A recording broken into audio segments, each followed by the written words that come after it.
Hello everyone, আমি মৌমিতা চলে এসেছি একটা নতুন ভিডিও নিয়ে। রবিবার আসলেই যেরকম আমরা মানুষেরা ভীষণভাবে মানে রবিবার আসার আগে যেরকম আনন্দ করি, রবিবারটা আসলে সেই দিনটা যেভাবে আমরা আনন্দে কাটাই, ঠিক সেই রকম না আমার গাছগুলোও না রবিবার করে খুব ভীষণ আনন্দে কাটায়। কারণ তারা জানে যে রবিবার করে তারা স্পেশাল কিছু যত্ন পাবে। যেরকম সারা সপ্তাহ তো আমি নর্মাল জল দিই, কিন্তু রবিবার হলে চাল ভেজানো জলটা দিই। যেটা আমি দিচ্ছিলাম সেটা চাল ভেজানো জল। আর চাল ভেজানো জল দিলে কিন্তু গাছের সারও দেওয়া হয়ে যায়, আর গাছগুলো কিন্তু বেশ সুন্দরভাবে ফুলে ফেঁপে ওঠে। আমি শুধু চাল ভেজানো জল নয়, আমি কিন্তু ডিমের খোসাগুলোকে বাঁচিয়ে রাখি, তারপর হচ্ছে চা পাতাগুলোকে বাঁচিয়ে রাখি। যেহেতু আমরা চা পাতার হচ্ছে ওই পাতা চাগুলো খাই, লিফ টি, তো সেই পাতাগুলো কিন্তু গাছের জন্য ভীষণ ভালো একটা সার। তো সেইভাবেই আমি ওইগুলো জমিয়ে আলাদা করে একটা টবে রেখে দিই। ওটা ওই সপ্তাহে সপ্তাহে রবিবার করে বা হয়তো মাসে একবার করে দিলাম, সেইভাবেই করি।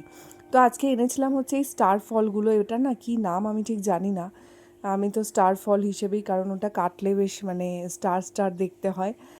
আপনারা যদি জানেন যে এটাকে কি ফল বলে আমাকে অবশ্যই জানাবেন। আর এইটার আমি ভাবছিলাম কাঁচাই খাবো, তারপর ভাবলাম এই এতগুলো তিনটে রয়েছে, তিনটে কাঁচা কাঁচা খাওয়া যাবে না, তো ভালো এটা দিয়ে চাটনি করে ফেলি, তাহলে একটা এক্সট্রা একটা পদ হয়ে যাবে। যেহেতু এই সানডেতে আমাদের নিরামিষ ছিল, তো ভাবলাম যে এটাকে চাটনিই করে ফেলি। কিন্তু এইটার না চাটনি খুব বেশি ভালো করে করা যাবে না, কারণ হচ্ছে ফলটা যদি ভেঙে যায় তাহলে দেখতে খুব খারাপ লাগবে। তাই জন্য আমি জাস্ট হালকা ভেজেছি, আর তেলের মধ্যে জাস্ট অল্প একটুখানি সর্ষে ফোড়ন দিয়ে এই ফলগুলো দিয়ে দিয়েছি। তারপরে নাড়াচাড়া করে একটু ঝোল, অল্প একটুখানি মিষ্টি দিয়েছিলাম, একদম অল্প, কারণ এটা খুব একটা টক ফল নয়, খুব যে টক তা নয়, এটা একটু মিষ্টি মিষ্টিই হয়। তো আমি অল্প একটুখানি দিয়েছিলাম, আর লাস্টে একটু টক অ্যাড করার জন্য আমি একটা লেবু চিপে দিয়েছিলাম।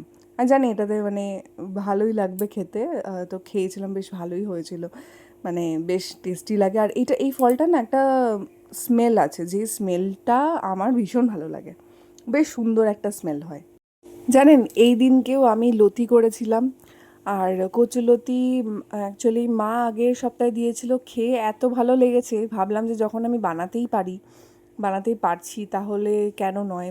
তো আমি আজকে বাজার থেকে এই দিনকে আমি নিজেই গিয়ে কিনে এনেছি। লতিটা বেশ ছাড়ানো একদম প্যাকেটে করে পাওয়া যাচ্ছিল, তো কিনে এনে ভাবলাম যে লতিটা বানাই। একটু অল্প অল্প করে ঝিরিঝিরি করে আলু কেটে দিয়েছিলাম, বেশ ভাল লাগছিলো খেতে। তার সাথে করেছিলাম সয়াবিনের তরকারি, আর হচ্ছে উচ্ছে ভাজা। সয়াবিনের তরকারিটা ওই দেখুন পাশে সয়াবিনটা ভেজানো রয়েছে, সেদ্ধ করে অলরেডি রেখে দিয়েছি, জাস্ট রান্না করব, হয়ে যাবে।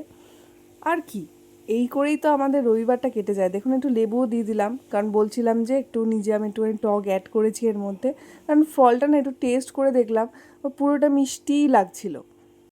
আমার তো নিরামিষ বেশ ভালোই লাগে, কিন্তু আমার কর্তামশাইয়ের নিরামিষ দেখলেই মাথা গরম হয়ে যায়। তো দিনের বেলা তো যেরম সেরম কাটিয়ে নিয়েছিলাম, ভালো করেই খেয়ে নিয়েছি নিরামিষটা, কিন্তু রাত্রিবেলা সে আমাকে ছাড়েনি, সে বলেছে রাত্রিবেলা ভালো মেনু হওয়া চাই। কারণ রাত্রিবেলা বাসন্তী পোলাও আর আলুর দম দিয়েই মন খুশি করে দিয়েছিলাম। চলুন আজকের মতো টাটা, দেখা হচ্ছে নেক্সট ভিডিওতে।